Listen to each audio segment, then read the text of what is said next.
Hello and welcome back to another episode of Solo No More. Don't even know where to begin. There is so much going on in my brain right now.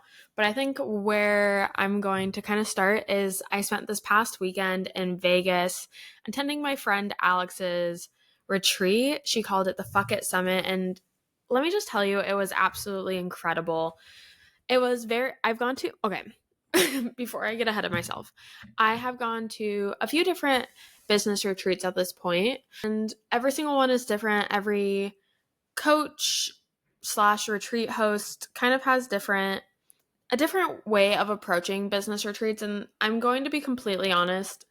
I am someone who really thinks that we, a collective society or coaching industry or whatever, there needs to be more, I don't know what the word is, but when I think retreat, I don't think work. I think relaxation. And I think that the majority of retreats that I've gone on have been more work. My brain is being a sponge to a certain degree. But that being said, I really liked Alex's Fuck It Summit because the workshop portion, so it was a 2-day event, but it was either you have a general admission ticket, which was 1 day, or you have a VIP ticket and you get 2 days. I did general admission and I really regret doing that. I wish that I had gone VIP. I would have loved a good strategy sesh with Alex and Sam. So Sam is the co-founder and coach for the Influencer OBM Academy, which is one of Alex's programs, but her and Sam do that one together. Sam is also a system strategist, and I would have loved to be in that room. I would have loved to get that support, but at the time when I was buying a ticket, I didn't have the money for VIP, and I wish that later on I had just been like, hey, is it possible for me to do this? So I just went to the first day, and the first day was workshop, branding photos, break, and then dinner. It was absolutely incredible, and the workshop was amazing because it was so different. Like it wasn't let's think specifically about our businesses. Like I thought about my business throughout the workshop because we were talking about, we did some visualization around like inner child and higher self. And I will say that I don't fully identify, like my identity is not constructed around my business, but I really do identify with being a business owner, being a CEO, building a business empire. So I did think about my business throughout this, and we talked about confidence and kind of the energy that you bring to a room. And like it just was so good. And Alex has a background in acting, that's what she went to school for. And it was really great to see this other side of her. I've known Alex for the last like 4.5 years since I got started in the online space as an influencer. Her and I both took the same like how to become an influencer course. And then we started this amazing friendship, and it's been so cool to watch her business grow and the pivots and shifts that she's done. And it was just really cool to kind of almost see her go back to her roots a little bit, to kind of see that glimpse of obviously she's still the same gal that I met 4.5 years ago, but like the more influencer acting degree Alex, like I think so often, at least in terms of like the friends I have who started in the influencer industry and we've like pivoted and shifted into business life, it is really interesting to see what pieces of that influencer life we kept and what pieces kind of went away. So that was just like really cool. And I think that like one of my biggest takeaways was one, owning my strengths, my superpowers, my talents. I in regards to, starting in the influencer industry and all that, like I am really comfortable and confident when it comes to recording content and being in front of a camera. And as we were kind of working on that confidence and even like the branding photo piece of the workshop, I found myself to be just kind of like having fun and going with the flow of it, where the other attendees were a little bit more closed off, a little bit more anxious and nervous about it. And I think that often, and I'm even seeing this come up now as I'm doing some 2025 planning, I don't give myself enough credit for what I'm good at and the work that I've put in, because practice has been so big, and then really building this mindset and this confidence in myself has been so big in my ability to be able to show up the way that I do online. And I think that was like one of the big things from this trip to Vegas and my time at the Fuck It Summit, was truly just like to be able to own my to be able to own my strengths and just be really confident in being able to take up that space. Like, I'm confident, but I feel like sometimes it's hard because I don't want, it's all about how I'm going to be perceived. I don't want people to see me as like an overachiever or a goody two shoes, or like those negative, like those aren't bad things, but like the negative connotations that kind of go with those. I don't want people to kind of see me as like a pick me, because I'm just naturally, or not even naturally, I mean, like, it took me a really long time to get to where I am when it comes to being on camera and those things. Is like just to be able to own that, because I think so often I see now online people, when women are owning their talents and they're putting themselves out there and they're confident, people kind of see them as like, oh, you're trying too hard, you're a pick me. And on this trip, it was just kind of like, fuck it, like, this is what I'm good at, and I own that, and I'm really proud of myself for getting to where I'm at. I think another aspect of the trip was kind of also just owning my quirks.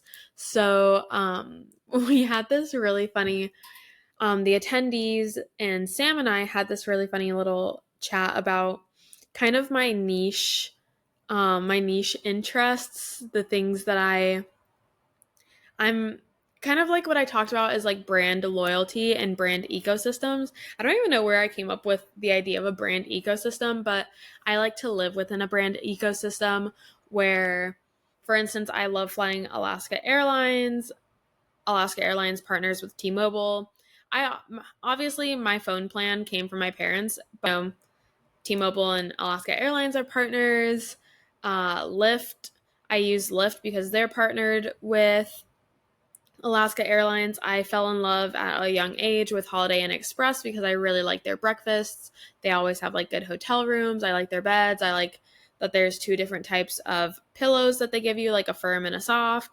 Funny enough, Alaska Airlines and IHG, which is like the the umbrella, the family brand, whatever, or Holiday Inn Express, like, is partnered with Alaska Airlines, but I like to live within this. And then we had these like talks about like these niche things, like, I'm a Seattleite. I love Seattle. I don't see myself ever really living anywhere long term, settling down anywhere other than being in Seattle and around the Seattle area. Like, it might not always be living directly in the city like I am right now, but like, I grew up only 30 minutes like south. I see myself in Seattle, but I'm obsessed with Vegas.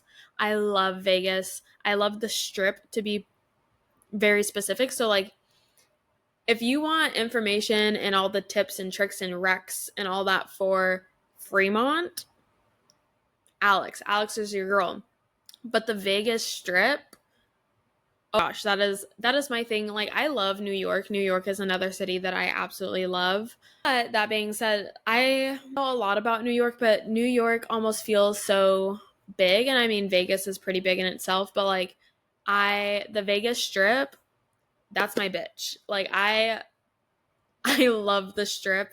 I've walked, like, when I'm in Vegas, I'm walking and I'm seeing all the things. I can tell you all the little niche things that go on in all the different resorts. Not all of them. I haven't made it through the whole entire Strip. Like, that's how um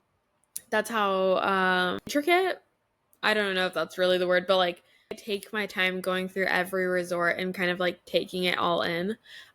But that was also really cool to kind of own that, because during the downtime in between the workshop and dinner and everything, a couple of the other attendees and I, went to the strip, and I kind of was like, okay, these are the couple things that we need to do with the limited time that we have. And like, we had such a blast. That being said, if you are headed to Vegas, I highly, highly, highly recommend going to the Coca-Cola store. It is the same side of the strip as MGM Grand, kind of in the New York area. That's right across the street from MGM Grand. But the Coca-Cola store, literally on the outside, you can't miss it because it is a Coca-Cola bottle on the outside. You can go have a Coca-Cola flight, and it's around the world. It's a around the world flight. Highly recommend it. My girl Sophia, she was one of the attendees. She is a big Coca-Cola girl. I am a Pepsi girl, by the way. Let me just make that really clear. I love me some Pepsi, but you know, I love some of the sub brands of Coca-Cola, like Sprite. I am a Sprite girly. I'll take Sprite over Starry any day. Going on though, here in Vegas, you should do that. Some things that I have been thinking about since traveling to San Diego at the beginning of last week, and then things that I thought about even more in Vegas as I was going through the Fuck It Summit, was kind of, where am I going business wise? What is the goal? Not even what is the goal, but how do I make my dreams come to life? Something that I have always wanted is to have a business empire. I am very, very intrigued by the Kardashians and how they are able to just pump out brand after brand. The Kardashians and the Jenners, can't forget the Jenners, but how they pump out brand after brand, and like, people love working with them and buying from them and those types of things. And I love the idea of this empire. I don't think that I am someone who is going to have the traditional like trust fund for my kids, because I don't know what it is. I don't know what it is. I just always wanted to have money, to have wealth. I think that it stems from kind of the childhood that I had in regards to my relationship with money. But I love the idea of having wealth and the security that comes from it and the freedom that comes from it. But I also love the idea of building like a dynasty, a legacy, having this empire that, instead of having like a traditional trust fund for my kids, I'm able to give them a company and say, here's the company, you can either run it, or you can sell it or whatever. But that being said, I have been taking it one business at a time, running a business, trying to build a business, closing a business, pausing a business. That is what I have been doing. And in 2025, I'm going to say fuck it. And we are going full throttle on the empire. We are going to have 4, 5 different businesses going at once. Obviously, not all of them are going to get the same level of attention, or they don't have the same pressure to make money as others. For instance, captured media is still going to be around, but I am going to be shifting it. I'm like kind of nervous to be putting this into this episode because it makes it a little bit more real and I have to hold myself a little bit more accountable. So let's take it back a little bit. My first business was not captured media, it was Thriving Human. Human was a young adult lifestyle and wellness brand with the main offer being life coaching, and I did not make money. Like, okay, I made some money. I made like less than $200 from Thriving Human in the year, about year to year and a half that I committed and poured my heart and soul into that brand. I had to shut it down. And then I opened Captured Media with a friend. And at first, Captured Media was a digital marketing agency, and it was a Hail Mary. It was I need money so bad that this is what I'm going to do to make money, because I have been, picking up little side gigs here and there as a social media manager. I'm going to see what happens if I take it a little bit more seriously. Let's just say that I'm so grateful for Captured Media. I am so proud of what I've done with Captured Media. But Captured Media is not the end all be all, and it is not the business that I originally wanted. I was telling Reese, like, I feel like Thriving Human was like, looking at kids and being a mom and that stuff. Like, I feel like Thriving Human was my firstborn child that I had as like a teenager. Like it was a teenage pregnancy and I needed to like have the kid adopted. Adoption in this case looks like pausing the business, and just kind of cutting off that relationship, because I just was not ready. I don't think it was necessarily a full case if I wasn't ready for Thriving Human, but I just don't think that I had the resources and the knowledge that I have now that I needed back then to have Thriving Human be successful. And captured media is like it's not my first kid, but it is my first kid that I am raising to adulthood. And we are in like, I kind of really, it's like the relationship I feel like I had with my mom as a high schooler where, like angsty teen. I wasn't a problem child, but there were things that came up that were just like, like I don't even know how to describe this, but very much the first child, the raising to adulthood, the first time, like real first time parent thing, and then like just throwing spaghetti at the wall and hoping things stick, and things are sticking, and like they are growing up, and like they aren't a terrible human being, but like it could be a bit better. I probably could have done things a little bit better. That is what captured media is to me. And I have, Reese and I model on the side for styled shoots. I'm wanting to start the Seattle Content Club, because I do think that something that I've noticed from attending networking events and being part of like networking groups and stuff here in Seattle is that there are, and something that I've also just seen throughout my time working in the online space is this thought, this need to outsource, to offload social media.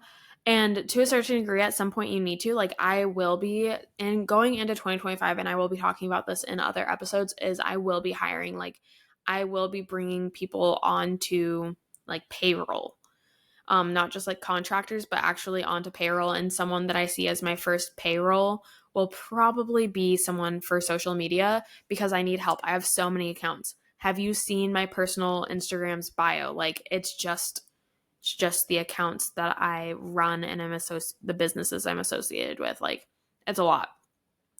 That being said, I feel like when I say we, I mean like we as a collective online society, us business owners, are very quick to want to outsource social media because it is perceived as hard.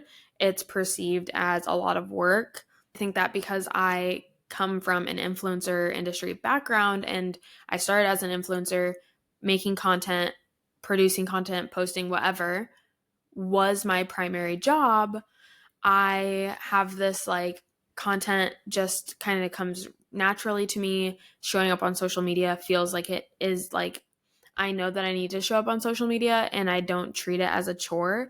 But for a lot of other business owners, it is a chore. It is hard. It is something they don't want to do.